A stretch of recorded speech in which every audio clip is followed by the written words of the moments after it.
আসসালামু আলাইকুম। আমি প্রথমত একজনের মেয়ে, এক রাজার রাজকন্যা। যখন রাজার ঘরের রাজকন্যা হিসাবে ছিলাম তখন খুব সাজুগুজু করে থাকতাম। ভালো লাগতো সাজুগুজু করতে, নিজের আহ্লাদগুলোকে ব্যক্ত করতে, আর পুরনো হয়ে যেত কেমন জানি। একদিন সেই বাবা নামের রাজাটা কোনো রাজপুত্র খুঁজে তার হাতে আমাকে তুলে দিল। হয়ে গেলাম আমি রানীর মতো সেজে গুজে থাকতাম, গুছিয়ে সংসার শুরু করলাম। তারপর আমাদের ঘরে এলো রাজকন্যা, রাজপুত্ররা।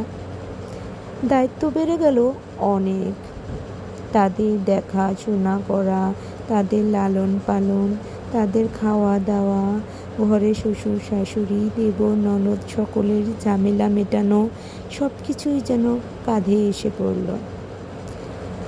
রানী হয়ে গেল ঘরের একজন কর্মচারী, তারপর বেতন ছাড়া কর্মচারী। এই কর্মচারীর কোনো বেতন নেই, শুধু খেটে যেতে হয়। সেই যে রাজকন্যাটা খুব সাজুগুজু করতে পছন্দ করত, সেই রাজকন্যাটার না এখন সাজুগুজুই করা হয় না।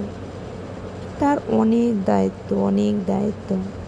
সকালে ঘুম থেকে উঠে সব কিছু রেডি করা, রান্না করা, ঘর গোছানো, ঘর পরিষ্কার করা, সংসারটাকে সুন্দর করে গোছানো।